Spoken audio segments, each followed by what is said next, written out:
में बुलाया गया और विभागीय जांच संस्थित करने की, 354 की रिपोर्ट दर्ज करवाकर जेल भेजने की धमकी दी गई और जुडिशियल ऑफिसर कहीं भी social site, network site, Facebook वगैरह का इस्तेमाल नहीं करेंगे ऑन द डाइस प्रकरणों की सुनवाई किए जाने के दौरान। पेन ड्राइव में आगे ये भी धमकी दी गई है उनके द्वारा विश्राम कक्ष में कि मैं तुमको देख लूंगा, हम तुमको नहीं छोड़ेंगे। तो जब माननीय प्रधान जिला एवं सत्र न्यायाधीश दोनों धमकियां पूरी कर सकते हैं तो फिर जो और अन्य धमकियां दी गई हैं वो तो वाकई में पूरी हो जाएंगी। मैंने अपनी नौकरी की चिंता नहीं की, मैंने सिर्फ ये सोचा कि जो सच्चाई का पक्ष है, जो मेरी अंतरात्मा ने कहा है, मैं वो बात रखूं, क्योंकि मैं न्यायालय में वर्क करता हूं। न्यायालय में शपथ दिलाकर कहा जाता है कि आप सच कहिए। तो माननीय महोदय पेन ड्राइव सुन सकते हैं, आप जो भी जजमेंट देंगे वो मुझे सिरोधार्य होगा। माननीय महोदय, मैं एक छोटा कर्मचारी हूं और मुझे मजबूरन उच्च न्यायालय के समक्ष आना पड़ा है, क्योंकि माननीय उच्च न्यायालय द्वारा जो दिशा निर्देश जारी किए गए हैं, जब उनका उल्लंघन हुआ तो मुझे माननीय न्यायालय के समक्ष आना पड़ा है। कौन से दिशा निर्देशों का उल्लंघन हुआ है?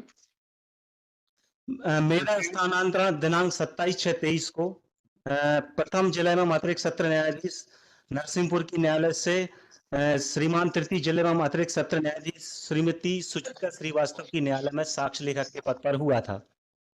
माननीय श्रीमती सुचिता श्रीवास्तव पीठासीन अधिकारी महोदय निर्धारित गणवेश के बिना डाइस पर बैठती थी और जी जी सर, मैं समझा नहीं। आप इस बारे में क्या करना कि जज क्या पैर के पैर बैठता है? क्या अपनी लिमिट क्रॉस कर रहे हैं कि नहीं कर रहे हैं? साक्ष्य लेखा तक की बात कीजिए। जी सर, आप साक्ष्य लेखा क्या वहीं तक की बात कीजिए कि वो गणवेश में बैठती थी तो आपका क्या मतलब है उससे? जी सर, लेकिन ये जो आगे बोलिए क्या कहना है? इंटर डिस्ट्रिक्ट जो ट्रांसफर हुआ उसमें कि मैडम द्वारा मेरी झूठी शिकायत की गई, जिस पर प्रधान जिला एवं सत्र न्यायाधीश नरसिंहपुर द्वारा मेरे पीठासीन अधिकारी महोदय निर्धारित गणवेश के बिना डाइस पर बैठते हैं और प्रकरणों की सुनवाई किए जाने के दौरान न्यायालीन समय में मोबाइल पर वार्तालाप करते रहते हैं। और इस संबंध में मैंने माननीय महोदय उनके पेन ड्राइव में उनके फोटोग्राफ्स और वीडियो भी पेश किए। इसके पश्चात श्रीमान ये हुआ कि माननीय प्रधान जिला एवं सत्र न्यायाधीश महोदय नरसिंहपुर द्वारा जो एनेक्सर P5 का डॉक्यूमेंट मैंने लगाया है, पेज नंबर 17, तत्काल मेरा ट्रांसफर श्रीमान द्वितीय व्यवहार न्यायाधीश वरिष्ठ खंड नरसिंहपुर की न्यायालय में कर दिया गया। और इसके पश्चात माननीय प्रधान जिला एवं सत्र न्यायाधीश नरसिंहपुर द्वारा मुझे दिनांक 15/9/23 को अपने विश्राम कक्ष में बुलाया गया और विभागीय जांच संस्थित करने की, 354 की रिपोर्ट दर्ज करवाकर जेल भेजने की धमकी दी गई और मेरा इंटर डिस्ट्रिक्ट ट्रांसफर करवाए जाने की धमकी दी गई। और दिनांक 15/9/23 को माननीय एनेक्सर P6 पेज नंबर 18 का नोटिस मुझे विभागीय जांच संस्थित किए जाने के संबंध में उत्तर प्रस्तुत करने बाबत दिया गया।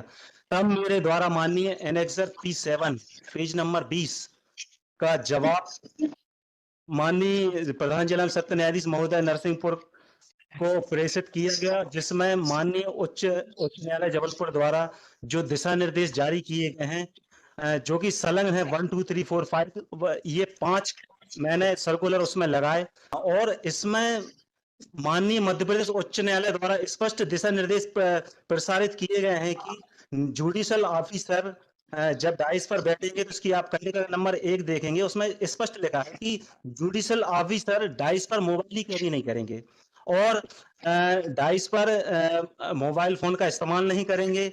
और सेकंड नंबर का कंडिका में बताया गया है कि न्यायाधीश निर्धारित गणवेश में ही डाइस पर बैठेंगे। और इसी के बाद माननीय महोदय पेज नंबर 30 देखें, इसमें ऑनरेबल चीफ जस्टिस साहब का स्वयं ऑर्डर है, जिसमें कि ऑर्डर डेट है 7/10/17। इसमें भी उनके द्वारा कहा गया है कि जुडिशियल ऑफिसर प्रकरणों की सुनवाई किए जाने के दौरान फेसबुक और व्हाट्सएप वगैरह का इस्तेमाल नहीं करेंगे। और इसी तरह हाई कोर्ट मध्य प्रदेश जबलपुर का मेमो नंबर 15/13 जो कि पेज नंबर 31 है, जबलपुर दिनांक 23 अगस्त 2017 है, उसमें भी स्पष्ट दिशा निर्देश प्रसारित किए गए जुडिशियल ऑफिसर कहीं भी social site, network site, Facebook वगैरह का इस्तेमाल नहीं करेंगे ऑन द डाइस प्रकरणों की सुनवाई किए जाने के दौरान। और पेज नंबर माननीय 34 देखने की कृपा करें। ये भी पेज नंबर 32 में high court of Madhya Pradesh Jabalpur का एंडोर्समेंट नंबर 6612 जबलपुर दिनांक 22/12/22 संलग्न है, जिसके पेज नंबर 34 में मुख्य न्यायाधीश गण के निर्धारित गणवेश बैठने के संबंध में बताया गया है।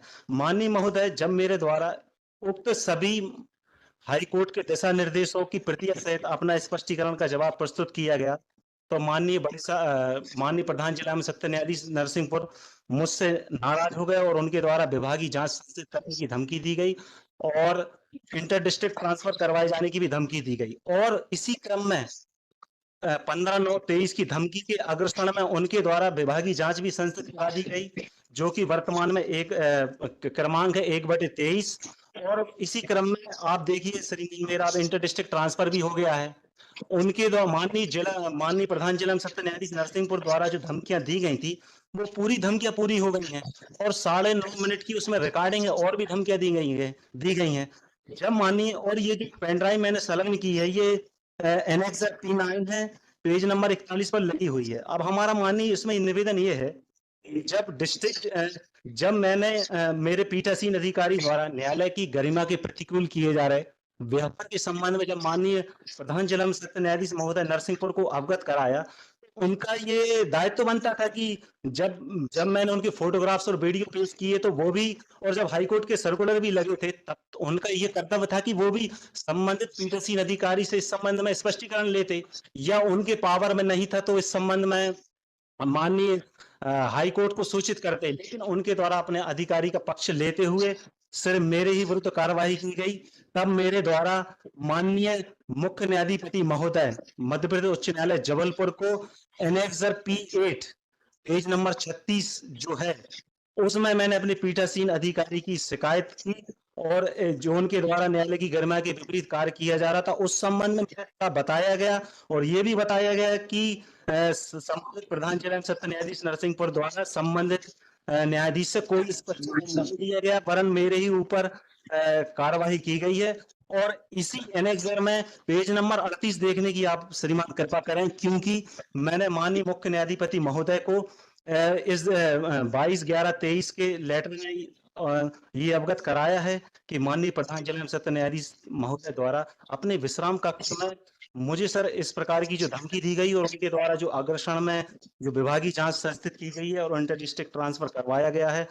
और तो इस संबंध में मैंने उनसे पहले ही निवेदन कर लिया था कि माननीय मुझे प्रोटेक्शन दिलाएं सर, क्योंकि मेरी सेहत की स्थिति और मुझे सुरक्षा प्रदान करने की कृपा करें।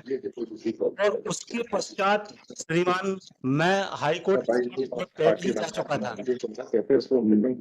ही जा चुका था कि मुझे राहत दी जाए, लेकिन मुझे राहत नहीं मिली। इसके विपरीत मेरा इंटर डिस्ट्रिक्ट ट्रांसफर 19/12/23 में हुआ, जो कि एनेक्सर P10 का डॉक्यूमेंट पेज नंबर 42 माननीय महोदय के समक्ष संलग्न है। मेरा माननीय महोदय से निवेदन है कि जो पेन ड्राइव संलग्न है उसमें 9.5 मिनट की रिकॉर्डिंग है, माननीय प्रधान जिला एवं सत्र न्यायाधीश महोदय द्वारा विभागीय जांच संस्थित करने की, 354 की रिपोर्ट दर्ज कराने की और इंटर डिस्ट्रिक्ट ट्रांसफर कराने की। और उस पेन ड्राइव में आगे ये भी धमकी दी गई है उनके द्वारा विश्राम कक्ष में कि मैं तुमको देख लूंगा, हम तुमको नहीं छोड़ेंगे। तो माननीय प्रधान जिला एवं सत्र न्यायाधीश नरसिंहपुर द्वारा दी गई दोनों धमकियां जब पूरी हो चुकी हैं और 9.5 मिनट की रिकॉर्डिंग में और भी धमकियां हैं, तो वो तो और भी पूरी कर देंगे। इसलिए माननीय महोदय मेरा निवेदन है कि मुझे अलीराजपुर जिला बिल्कुल भी इंटर डिस्ट्रिक्ट ट्रांसफर ना किया जाए, क्योंकि वो तो मध्य प्रदेश का दूरस्थ जिला है और काफी दूर है, यहाँ से लगभग 650 किलोमीटर दूर है। जब माननीय प्रधान जिला एवं सत्र न्यायाधीश दोनों धमकियां पूरी कर सकते हैं, तो फिर जो और अन्य धमकियां दी गई हैं वो तो वाकई में पूरी हो जाएंगी। और माननीय महोदय, मैं एक इतना छोटा कर्मचारी हूं, मैंने सिर्फ माननीय हाईकोर्ट उच्च न्यायालय जबलपुर के सर्कुलर के बारे में श्रीमान को अवगत कराया, तो मुझे मेरे ऊपर इतनी बड़ी उनके द्वारा कार्रवाई की गई, यहाँ तक कि इंटर डिस्ट्रिक्ट करवा दिया गया। और ये जो इंटर डिस्ट्रिक्ट का जो लगा है उसमें भी लिखा है प्रशासकीय उसके कारण हुआ है, क्योंकि बड़े सामने लिखा होगा प्रशासकीय पत्र। तो माननीय महोदय, मैंने अपनी नौकरी गांव पर लगा दी, इसीलिए कि माननीय उच्च न्यायालय जो सर्कुलर जारी किए गए हैं कि जजेस बिल्कुल निर्धारित कोर्ट का डेकोरम मेंटेन रखें, निर्धारित गणवेश में आए, डाइस पर मोबाइल पर बातें न करें। उसका ध्यान आकर्षण कराने पर सर मुझ पर कार्रवाई कर दी गई। मैंने अपनी नौकरी की चिंता नहीं की। मैंने सिर्फ ये सोचा कि जो सच्चाई का पक्ष है, जो मेरी अंतरात्मा ने कहा है, मैं वो बात रखूं, क्योंकि मैं न्यायालय में वर्क करता हूं। दूसरी बात श्रीमान, न्यायालय में शपथ दिलाकर कहा जाता है कि आप सच कहिए, और श्रीमान जब मुझे सब सर्कुलर मालूम थे कि ऐसा ऐसा नियम से काम होता है, और जब मेरे द्वारा माननीय प्रधान जिला एवं सत्र न्यायाधीश को अवगत कराया गया, तो उनका ये दायित्व था कि संबंधित पीठासीन अधिकारी से वो स्पष्टीकरण लेते, हाईकोर्ट सूचना भेजते। बीच में तो सर मुझे एक गाइडलाइन मिली नहीं है, बीच में तो ये नियम आया था अभी 2-4-6 महीने पहले, वो मुझे सर्कुलर मिल नहीं पाया। उसमें तो आया था कि जो न्यायाधीश बिना निर्धारित गणवेश के डाइस पर बैठेंगे, उसके संबंध में प्रिंसिपल डिस्ट्रिक्ट जज जहां के भी होंगे, वो तुरंत इसकी सूचना रजिस्ट्री को प्रेषित करेंगे, ताकि इस संबंध में कार्रवाई की जा सकेगी। माननीय महोदय, मेरा तो निवेदन ये है कि मैं एक छोटा कर्मचारी हूं, मैंने तो अपनी बात आपके सामने रख दी, और चाहता हूं कि श्रीमान इस पर एक जांच की जाए। यदि आपको कहीं थोड़ा बहुत संदेह है मेरे वक्तव्य पे या मेरे जो डॉक्यूमेंट पे है, तो आप माननीय महोदय पेन ड्राइव सोच सकते हैं। आप जो भी जजमेंट देंगे वो मुझे सिरोधार्य होगा।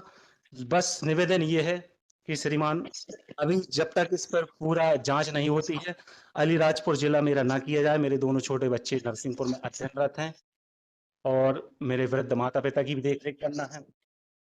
तो माननीय, मेरा आपसे चरण पकड़कर निवेदन है कि मुझे इसी स्थापन पर रहने दिया जाए, ठीक है और जब तक के लिए मान्य स्टे दिया जाए श्रीमान। जी। सर नमस्ते।